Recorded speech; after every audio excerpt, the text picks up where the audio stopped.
again. The good news is we've defeated him. We also probably want to create another army. Let's see, Spider Scouts. We can deploy this to our hand, and we can deploy this to Spider Scouts. And we can start moving her back. Alright, I promised I would stop, but I actually want to do some combat, so I'm going back on my word. Sorry about that. This is the first time I'm doing that. Let's end our turn. I'm just going to hold on to... I'm going to spend 1 human. I really want to... Yes! Alright, we won first, so now we can finally deploy the sticks. Alright! Not bad. He's going into our Living Dead infantry there. This gives me a Scourge Platoon and the sticks. I have 5 AP left. Let's see. Alright, so how much does it cost me to move that army? 3. So I can move 2 other units first. So the first thing we're going to do is move this girl, because we want this energy. Display our hand. Let's do the fight next. So we're going to save the game first. I really should slaughter the things here. But finally, after what's probably been close to an hour, you're going to see some combat. Living Dead infantry. 1, 2. So, we can delay this fight until later in the turn. When we're done with our turn, we'll start going through this.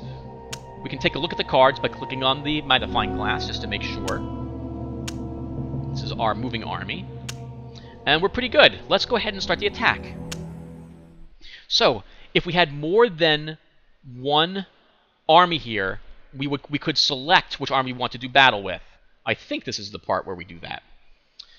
In this case, we also see we have 1 AP left. I don't know why that's displayed there. Probably some cards. I think tactic cards require AP to play, but I don't have any tactic cards, so we're not worried about that. Let's start the battle. All right, here we go. So first, this is our side of the fight. This is the enemy's side of the fight. This is our information up here. I think the enemy's information will be over here or something like that. We'll get to see who goes when in some sort of order. I don't remember where that is, and I think this is where our tactic cards would normally be deployed. Deployed. We could move units into the back rank, but I must have 1 more card in the front line than the total number of cards in the back line, excluding heroes. So if I had a 3rd unit in the front, I could put the sticks in the back and have it shoot over them. The guys in the front rank. In any case, this is pretty good. We're ready to start the fight. Enemy info, OBB info, what's this? I don't know. Army info, enemy info. Not capable of using fate points. They're green, no experience. Oh, I forget what the experience means. Alright, we have 13 experience, we're hardened, so let's go. Alright, so first we have the initiative. This is a random roll, we don't actually roll physically for it. So I see that I had 5 bonus with I'm the attacker, and I've got 3 bonus because my hero general, Maldictus, is aggressive. My command rating bonus gives me 4, I guess it's half my command. I have 5 fate giving me this total points. I win the initiative. So the way combat works is, as you can see, I'm going first. One of the neutral guys is going. I'm going second. Then 3rd, 4th, and 5th will be the rest of these guys. You alternate turns, deciding who's going to attack what. Let's go ahead and start. So, probably best if I use the Scourge Platoon first. This is when shock attack would normally matter. Let's see. So we right-click and say combat attack. If you had any sorts of weird other special attacks, you could select it there to determine what you want to do. Then with this cursor, we will select which guy we want to attack. Let's attack this Yowler. The order, the position here, does not matter. This is basically the front row, this is the back row. Any unit in the front row can attack any other unit in the front row if its range is 1, and any unit in the back row if its range was 2. Any unit in the back row can attack any unit in the enemy front row if its range was 2, or even an enemy in the back row if its range was 3. Except heroes. Heroes can never be directly attacked. These Yowlers can never attack Maldictus unless I lose my entire army here. and some units have special sniper abilities where they can try to kill the guy even in combat like this. Alright, so, I'll explain a little bit of... Oh, the units... Alright, so, they got no blocks. We hit him for 5 damage. He has 2 hit points. He's destroyed. Flat outright. We did 6 total damage, we have armor piercing. Now, if we hadn't killed him, but we did damage him, shock attack means that the unit is committed. This means it loses its action on this turn. Shock attack is pretty good if you can just barely get a hit in, because you freeze that unit from making any attacks. Alright, now they're strength 3 now, not 4, because they lost one of their wave attackers. Alright, I won. I have 3 defense, he's got 2 offense. If I want, because I have Fate, I can spend Fate to re-roll dice that are not successes. There's no reason to do that, though, because I've already won.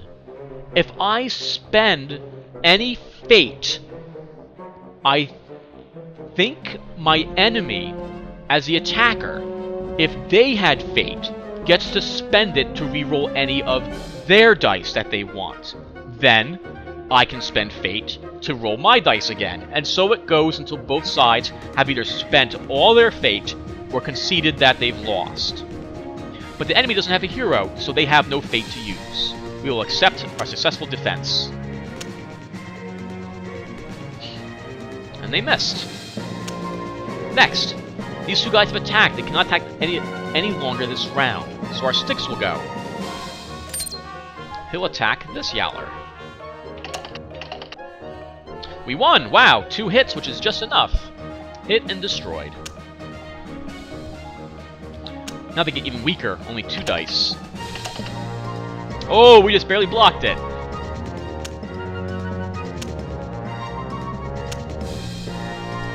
Next round of combat. Same thing, initiative happens again. As you use Fate, your initiative will start to decrease, and as your army starts to fall apart, you'll start losing bonuses too. You can retreat if I really wanted to. I could retreat. I could also pass my round, though I don't know why I would ever do that. So let's start this out.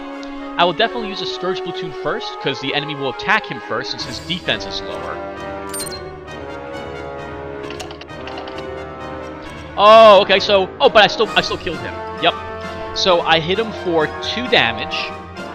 He blocked 1 of it, but because I damaged him, first off, I have my armor-piercing attachment, that minigun, which inflicts an extra point of damage no matter what. Perfect. That's 2 points of damage, which is all these guys have. Down they go. Next, this Yowler will try to attack him with his 1 dice. Poor wolf. It's over for them. And now the 6 will go. And we slaughtered him. We won! We are victorious! Holy moly!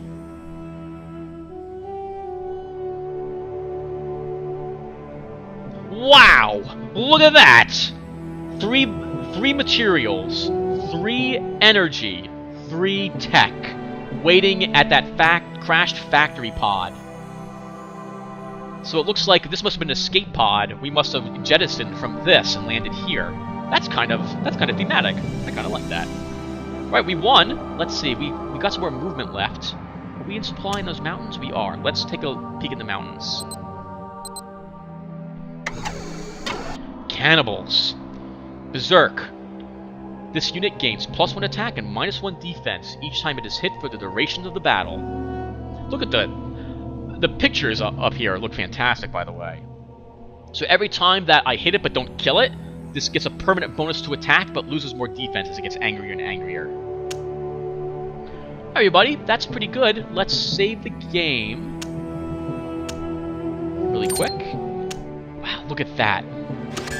I don't think I possess something that's able to collect all 3 of those, but that's another good spot for the knowledge node. We'll end my turn. Spend an energy. Uh-oh. Oh, that's not good. We didn't detect anybody near us. They might have wanted to deploy something big from their hand. Alright, let's save the game here. Machines. Let's quit. Quick return to main.